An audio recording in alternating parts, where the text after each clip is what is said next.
At last, the day arrived when I could escape the constant sight of your face. Those freeloaders, who did nothing but consume without contributing, needed to go. They should be grateful for the charity they've received all this time. Understood, I declared. I won't be coming back. Thank you for everything until now. Swiftly, I gathered my essentials and bid farewell to the place I had called my in-laws' home for many years. As I left, my mother-in-law wore a satisfied expression, relishing my departure. However, only I harbored a certain poignant truth. My name is Sarah. I'm 32 years old and work remotely from home. Married to Alan for 5 years, our marital bliss took a turn in our 4th year when Alan's previously robust father fell ill, necessitating our presence and care. Initially resistant to the idea of living with my in-laws, I acquiesced due to Alan being their sole source of familial support. Despite contemplating quitting my job for his care, my company permitted me to continue working remotely, considering my past performance. The complications with my in-laws began immediately, familiarizing me with the notorious mother-in-law and daughter-in-law dynamic. Sarah, hurry up and tend to the cooking and cleaning. How long will you be lazy, avoiding your household duties? Scolded my mother-in-law. I'm working right now. What are you talking about? I'm always clicking away on the computer, I retorted. The truth was, amidst household chores and caring for my ailing father-in-law, I utilized my skills to regain my pre-crisis salary. After about 3 months of intense effort, when my earnings matched their previous peak, I felt genuine joy. However, the reason for my relentless dedication lay in the financial reality. Alan's income alone couldn't sustain us. Despite my hopes that life would finally ease up, the struggle continued. I contemplated setting aside some savings, but inexplicably, circumstances grew increasingly challenging. It felt as though the funds in my wallet were in a constant state of decline. Intrigued by this, I scrutinized our expenses and discovered that Alan had been indulging in lavish spending. Furthermore, my mother-in-law exhibited a penchant for extravagant habits. Alan, always eager to please others, extended his generosity beyond work lunches, using our credit cards to fund drinking parties. My mother-in-law, juggling numerous hobbies with friends, liberally paid for lessons and social gatherings. Despite their profligate ways, the burden of household chores and caring for my ailing father-in-law fell solely on me. I found myself covering all our living expenses with my income, making the prospect of saving money seem like a distant dream. Anxious about our financial situation, I approached Alan and my mother-in-law. Alan, mother, it seems we've been spending excessively. If this continues, we'll deplete our finances. Could you please consider cutting back on your expenses? I implored. In response, Alan and my mother-in-law harshly dismissed my concerns. I don't want to appear stingy in front of my colleagues and subordinates. Can't you understand that? Argued Alan. They won't think you're stingy just because you don't pay for them every single time, I reasoned. Maintaining good relationships with your coworkers is important, but what about the trips to the girls' bars? That has nothing to do with work, I pointed out. You just want to have fun, don't you? How about you come home drunk and start talking about it, even if no one asks you? That just means you have a more enjoyable time there than spending time with me. I expressed my frustration. My mother-in-law sided with Alan, laughing off my concerns. I'm glad Mom understands, and she's right, Alan asserted. Meanwhile, my mother-in-law justified her spending, stating, if I didn't go to my classes, I'd just be cooped up at home. I'm taking classes with my friends to enjoy the limited time. I found myself grappling with the harsh words echoing in my ears, labeling me as a terrible daughter-in-law. Their judgmental remarks centered on the fact that I dedicated myself to household chores without earning an income, rendering me, in their eyes, without the right to voice complaints. The notion of being looked down upon by a homemaker left me perplexed. In truth, I worked diligently, contributing a steady income to the household while also managing the housework and caring for my father-in-law. Their skepticism and belittling tone, asserting that working from home couldn't yield much, were disheartening.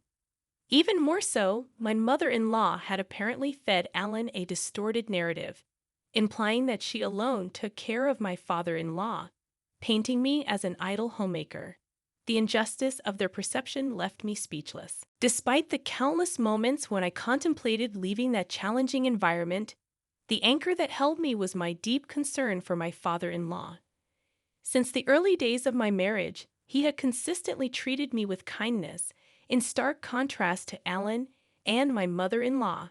His expressions of gratitude, acknowledging me as a wonderful daughter-in-law, resonated in my heart. Whenever he required care, he would apologize for the burden while expressing gratitude for my efforts. In these moments, I found solace and purpose in caring for him. I couldn't fathom leaving him to the whims of Alan and my mother-in-law. Father-in-law, it seemed, had been keenly aware of the family's dynamics, recognizing my contributions in maintaining our household's financial stability.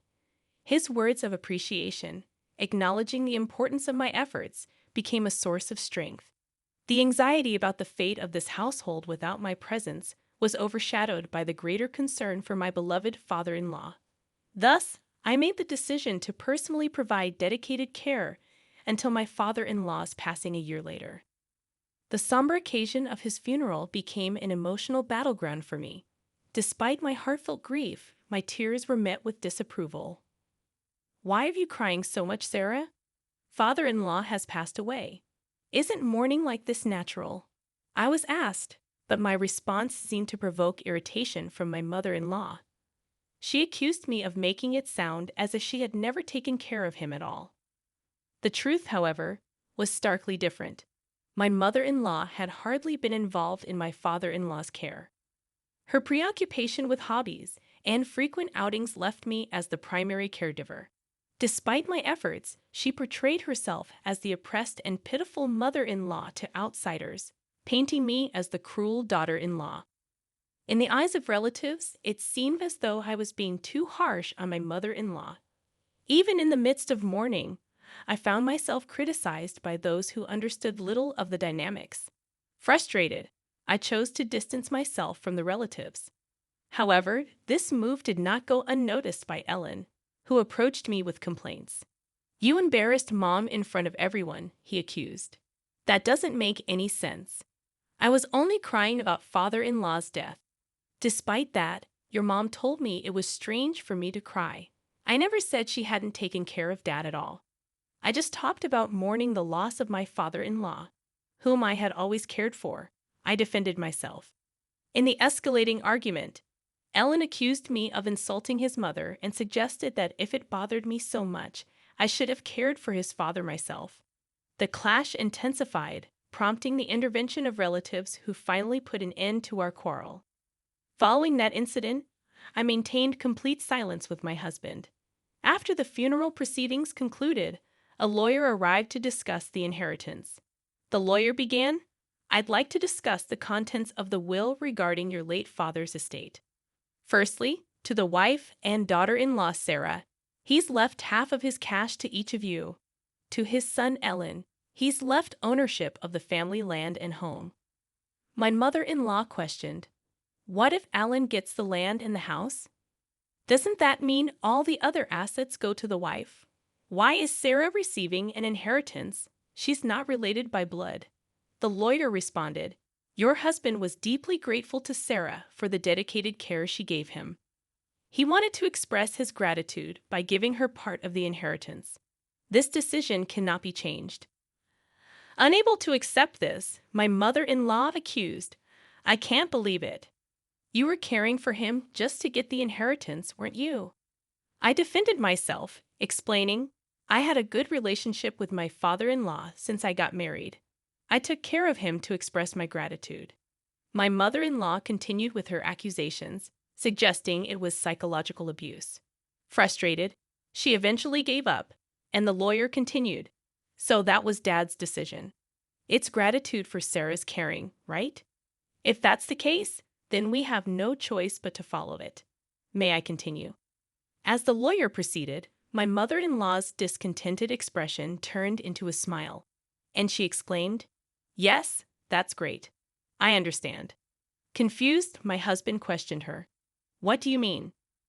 But my mother-in-law seemed pleased and explained, now that Dad's living is over, it's no longer necessary to rely on Sarah.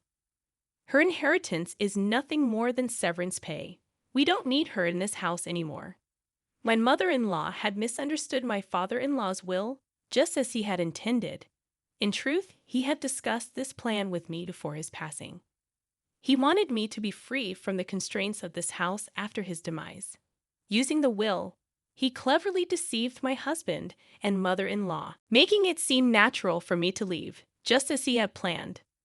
My mother-in-law, misinterpreting my father-in-law's intentions, saw the will as an opportunity to eject me from the family.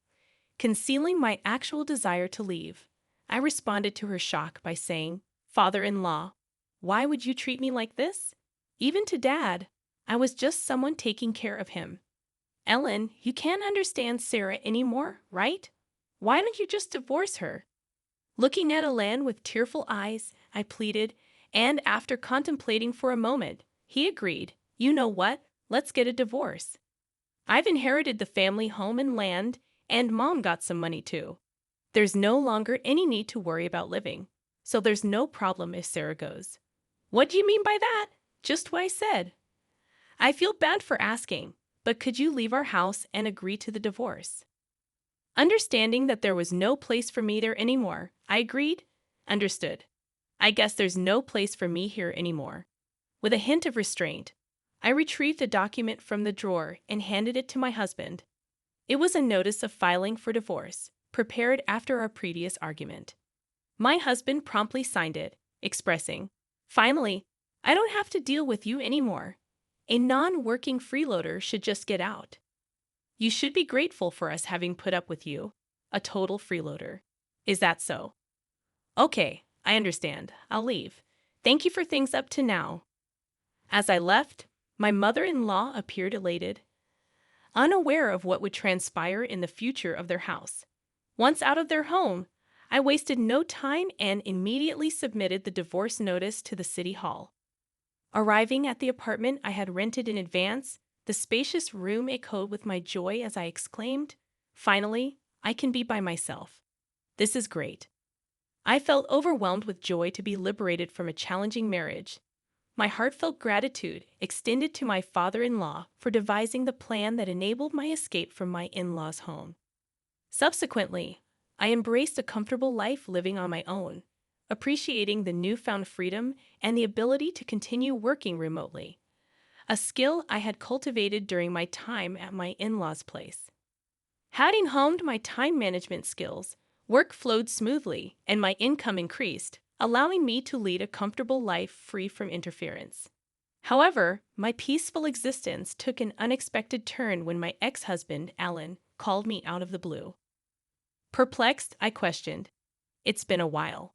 Why are you calling me? Weren't you the one telling me to disappear?" "Sarah, please help us. We're in a pinch," Alan pleaded. I chuckled, finding the situation ironic. What kind of joke is this? My salary hasn't changed, but for some reason, you're running out of money. We can't live like this. With a laugh, I decided to deliver the final blow. That's because you no longer have my income to support you.